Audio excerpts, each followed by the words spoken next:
Yes, good morning 10th class students. Students, today we are going to discuss the second chapter of your history book, and the title of the chapter is Nationalism in India, अर्थात भारत में राष्ट्रवाद। Students, previous chapter में आप पढ़ चुके हैं nationalism in Europe, and in this chapter we will study about the nationalist movement in India. तो बेटा इस चैप्टर में हम भारत में जो राष्ट्रीय आंदोलन है उसके बारे में स्टडी करेंगे। First of all we will discuss some important terms of this chapter, and the first term is growth of nationalism in India, अर्थात भारत में राष्ट्रवाद की जो भावना थी उसका विकास, उसकी वृद्धि। तो बेटा देखिए, इंडिया में जो कॉलोनियल पीरियड रहा उस दौरान कुछ ऐसे फैक्टर रहे जिसने नेशनलिज्म की जो सेंस थी, नेशनलिज्म की जो भावना थी, उसको आगे बढ़ाने में मदद की। तो वो कौन कौन से फैक्टर्स थे तो एक बार देख लेते हैं। The growth of Indian nationalism started in the 19th century. तो 19वीं शताब्दी में, यानी 1801 से शुरू होकर के 1900 तक की बात करें या उसके बाद भी ये प्रोसेस आगे रही, तो उसी में शुरुआत हो चुकी थी 19th सेंचुरी में ही। पॉलिटिकल यूनिफिकेशन ऑफ कंट्री, तो फर्स्ट पॉइंट क्या रहा जो कि रिस्पॉन्सिबल था किसके लिए, नेशनलिज्म का जो मूवमेंट था उसके लिए। नेशनलिस्ट मूवमेंट के लिए जो पहला फैक्टर था जो रिस्पॉन्सिबल था वो था political unification of the country. तो पॉलिटिकली इंडिया एक तरह से यूनिफॉर्म हो गया, यूनाइटेड हो गया, एक तरह की यूनिटी आ गई। यूनिफॉर्म जो लाज थे वो लागू किए गए, एक जैसे कानून, एक जैसा प्रशासन पूरे देश में हुआ, तो इससे यूनिटी की जो सेंस थी वो क्रिएट हुई। Destruction of India's old social and economic system, इसके साथ साथ जो कॉलोनियल पावर थी उन्होंने भारत का जो पुराना सामाजिक और जो आर्थिक ढांचा था उसको डिस्ट्रक्ट कर दिया, उसको ख़त्म कर दिया। इससे भी अंग्रेज़ों के खिलाफ एक रोष की भावना विकसित हुई, लोग उनके अगेंस्ट हो गए, एजिटेशन की जो सेंस थी वो विकसित हुई। Next, the beginning of modern trade and industry, और आधुनिक व्यापार और जो उद्योग थे उसने भी राष्ट्रवाद की भावना को आगे बढ़ाया। And the rise of new social classes led the basis of nationalism. तो ऊपर जो सभी फैक्टर हमने पढ़े हैं, इन सभी फैक्टर्स ने क्या किया है, एक बेस तैयार कर दिया नेशनल मूवमेंट के लिए, एक राष्ट्रवादी आंदोलन के लिए। इन सभी फैक्टर्स ने एक बेस तैयार कर दिया जिससे पूरे देश में एक राष्ट्रवादी भावना विकसित हो पाई। नेक्स्ट पॉइंट इज द स्वदेशी एंड बायकॉट मूवमेंट, स्वदेशी और बायकॉट आंदोलन।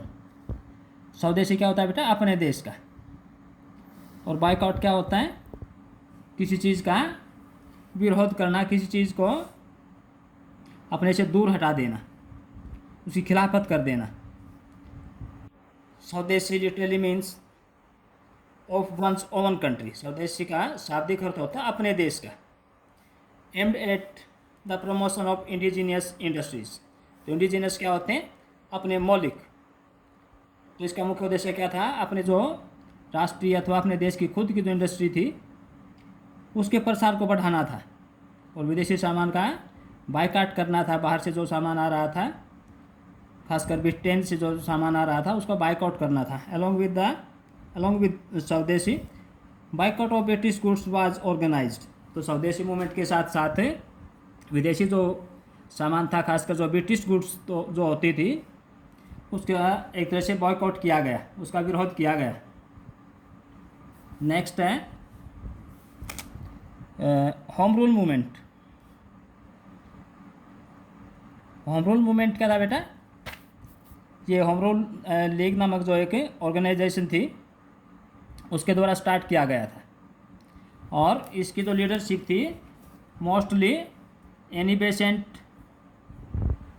और बाल गंगाधर तिलक, जो नाम आपने सुने, उनके हाथ में रही। The home rule league was established in 1916 तो 1916 में होम रूल लीग की शुरुआत की गई। इस होम रूल का मतलब क्या होता है? अपने देश का शासन। ये शासन नहीं जो आज चल रहा है, ऐसा शासन की डिमांड नहीं थी होम रूल लीग की। उनकी डिमांड ये थी कि कुछ जो इंटरनल मामले होते हैं उनमें फ्रीडम मिल जाए इंडियन लोगों को। The home rule league was established in 1916 by Mrs Annie Besant. तो शुरुआत एनी बेसेंट के द्वारा की गई। एनी बेसेंट एक ब्रिटिश सोशल रिफॉर्मर थे बेटा, जो कि 1917 में इंडियन नेशनल कांग्रेस की प्रेसिडेंट भी रही, और ये भारत की जो भारतीय राष्ट्रीय कांग्रेस है उसकी फर्स्ट प्रेसिडेंट या वीमेन प्रेसिडेंट कही जा सकती हैं।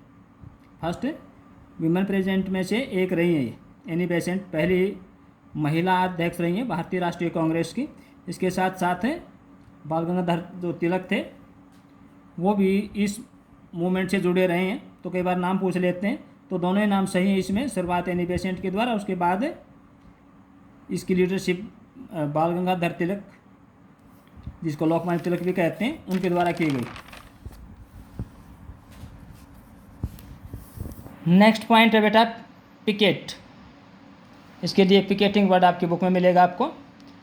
पिकेटिंग एक तरह की ऐसी प्रोसेस होती है जिसमें लोग क्या करते हैं, डिमोस्ट्रेशन करते हैं। प्रोटेस्ट करने का तरीका है ये।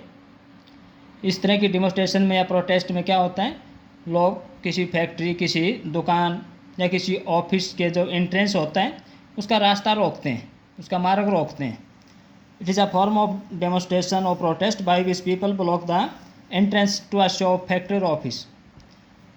तो विरोध का एक ऐसा तरीका है ये प्रोटेस्ट का या प्रदर्शन का तरीका, जिसमें लोग दुकान, फैक्ट्री या ऑफिस उनका मार्ग रोक लेते हैं, उनका प्रवेश रोकते हैं। नेक्स्ट है फॉरेस्ट रिक्रूटमेंट, जबरन भर्ती। ये भी नेशनल मूवमेंट का एक कारण रहा है। इसे लोगों में नाराज़गी थी, रिजेंटमेंट थी, एजिटेशन थी, क्योंकि ब्रिटिश सरकार दुनिया भर में जो युद्ध लड़ रही थी उसके लिए भारत से लोगों की जबरन भर्ती करती थी। इसको फॉरेस्ट रिक्रूटमेंट कहा जाता है। It is a process by which colonial state forced people to join the army. तो ऐसी प्रोसेस है जिसमें जो साम्राज्यवादी शक्ति थी ब्रिटेन, वो भारतीय लोगों को जबरन आर्मी में भर्ती कर लेती थी। नेक्स्ट है बेकार। ये हिंदी वर्ड है बेटा, आपने सुना होगा कि बेकार से तो बेकार भी भली होती है। तो बेकार क्या होता है, बिना वेतन दिए काम करवाना होता है बेटा।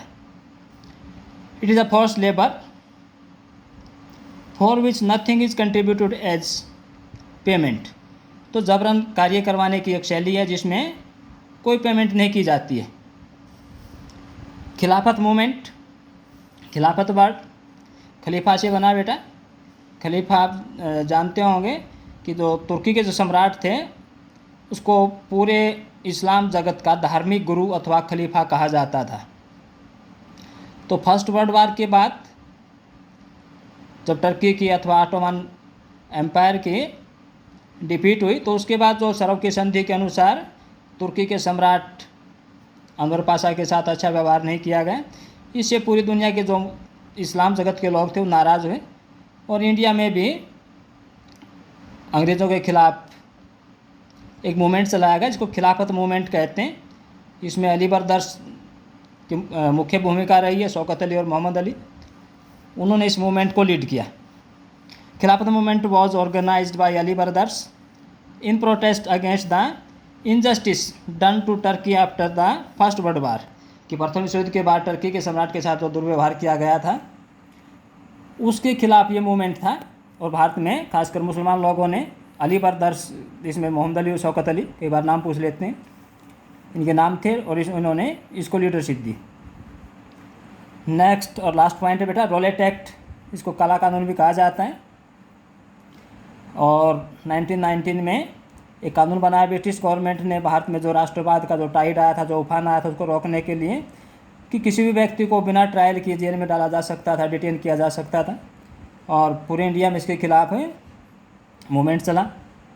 The British government in India passed the Rowlatt act in 1919 to check the tide of nationalism in India. Tide का मतलब तो उभार, उफान। तो नेशनलिज्म मूवमेंट का जो उभार था उसको रोकने के लिए 1919 में ब्रिटिश गवर्नमेंट ने कानून बना दिया था। The Indian leaders oppose this act act tooth and nail because this act authorised the British government to imprison anybody without any trial. कि बेटा भारतीय जो लीडर्स थे उन्होंने पूरी ताकत के साथ, टूथ एंड नेल एक इडियम होता है जिसका अर्थ होता है पूरी हिम्मत के साथ, इसका विरोध किया, खुलकर इसका विरोध किया, क्योंकि ये जो कानून था ये ब्रिटिश गवर्नमेंट को एक तरह की पावर दे रहा था किसी व्यक्ति को विदाउट ट्रायल डिटेन करने की, विदाउट ट्रायल उसको जेल भेजने की, इम्प्रिजन करने की एक पावर दे रहा था। तो भारतीय नेताओं ने इसका खुलकर विरोध किया। जिस तरह से आपने जलियांवाला बाग मैसेकर के बारे में आपने पढ़ा होगा या आगे पढ़ेंगे, इसी घटनाक्रम से जुड़ी हुई और बहुत सारी घटनाएं रही हैं। I hope students you will have understood all the point clearly. Students, you will have to read the chapter thoroughly and sort out some very short answer type questions, and if you have any problem you can contact during the online periods. Thank you beta.